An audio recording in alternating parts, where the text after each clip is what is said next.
Established in 1952, the Government Higher Secondary School Vellarmala was a landmark of Churalmala town. The school had over 500 students speaking different mother tongues Malayalam, Kannada, Hindi, and Tamil. Today, part of the building is buried and nearly 30 of its students are dead. Situated in the foothills of Vellarimala Hills and on the banks of Churalmala River, the school was the only higher secondary school in a 15-kilometer radius.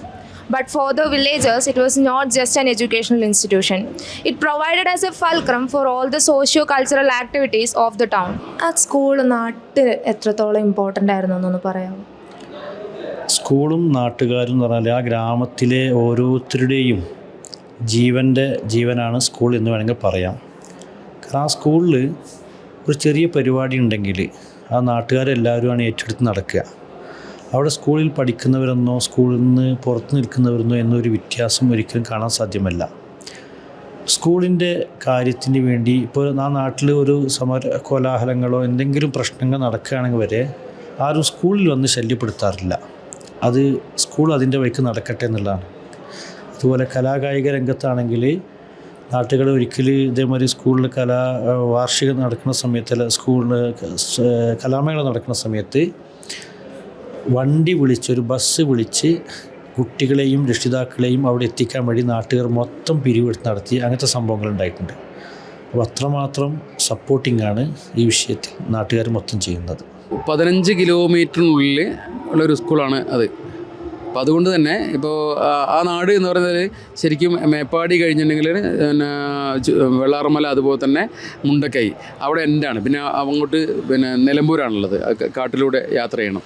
അപ്പോൾ അവർക്ക് ഒരു ഏക ആശ്രയം എന്നുള്ളത് അവരുടെ ഒരു അറിവ് വർദ്ധിപ്പിക്കാൻ ഒരു സാംസ്കാരിക കേന്ദ്രം എന്ന് പറയുന്നത് നമ്മുടെ വെള്ളാർമല സ്കൂൾ മാത്രമേ ഉള്ളൂ. പിന്നീട് അവർക്ക് വിദ്യാഭ്യാസത്തിന് പോകേണ്ടി വരിക മേപ്പാടി ആ ഭാഗത്തേക്കാണ്.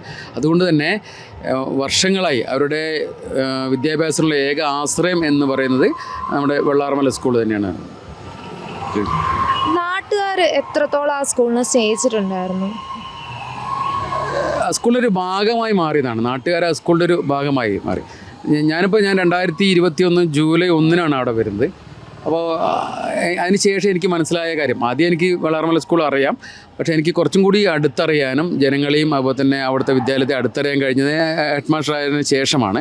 അപ്പോൾ എനിക്ക് മനസ്സിലാവുന്ന ഒരു കാര്യം എന്ന് പറഞ്ഞിട്ടുണ്ടെങ്കിൽ ഇവരൊരു അധ്യാപകരാണെങ്കിലും വിദ്യാർത്ഥികളാണെങ്കിലും രക്ഷിതാക്കളാണെങ്കിലും ഒറ്റക്കെട്ടായിട്ട് ഒരു സിസ്റ്റത്തിൻ്റെ ഭാഗം, അവിടുത്തെ ആ സ്കൂളിൻ്റെ ഭാഗമായിട്ട് അവർ മാറിക്കഴിഞ്ഞു. വേറിട്ടല്ല, അധ്യാപകർ വേറിട്ട് അല്ലെങ്കിൽ വിദ്യാർത്ഥികൾ വേറിട്ട് അങ്ങനെയൊന്നുമില്ല, ഒന്ന് തന്നെയാണ്. അപ്പോൾ അത് മനസ്സിലാക്കാനുള്ള ഒരു പ്രധാനപ്പെട്ട കാര്യം വെച്ചാൽ, ഞാൻ വന്ന് ജൂലൈ 1 എന്ന് പറഞ്ഞു, അപ്പോൾ കോവിഡിൻ്റെ സമയമാണ്.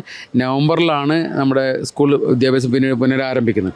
ആ സമയത്ത് ആ സ്കൂളിൻ്റെ അതുവരെ അത്രയും ഒരു 2 വർഷക്കാലം സ്കൂളിൻ്റെ പ്രവർത്തനം ഇല്ലാത്തത് കൊണ്ട് തന്നെ അവിടെ കാട് കയറിയും അതുപോലെ തന്നെ എല്ലാതരം വൃത്തികേടും മാലിന്യങ്ങളൊക്കെ ഉണ്ടായിരുന്ന സാധനം അതൊക്കെ ഒരു കൂട്ടമായിട്ട് അവിടെയുള്ള കാരുണ്യ റെസ്ക്യൂ ടീമുണ്ട്, അതുപോലെ തന്നെ നവോദയ ക്ലബ്ബുണ്ട്, നമ്മുടെ പാരൻസ് എല്ലാവരും കൂടി നമ്മുടെ പാരൻസ് മാത്രമല്ല നാട് മൊത്തം ചേർന്നിട്ട് അവിടുത്തെ കിണർ ക്ലീൻ ചെയ്യാനാണെങ്കിലും എല്ലാം വളരെ വൃത്തിയാക്കി.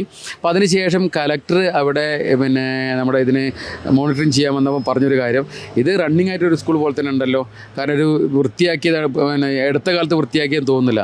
അത്രയും ഒരുമയോടുകൂടിയുള്ള ഒരു ജനങ്ങളാണ് അവിടെ ജീവിക്കുന്നതാണ് ഏറ്റവും വലിയ പ്രത്യേകത എന്ന് പറയുന്നത്. The landslide that wiped out almost 3 entire villages not only buried 1,000 households, it also ruined a landmark as old as the region itself. The school also defended a part of the town that was untouched by the catastrophe.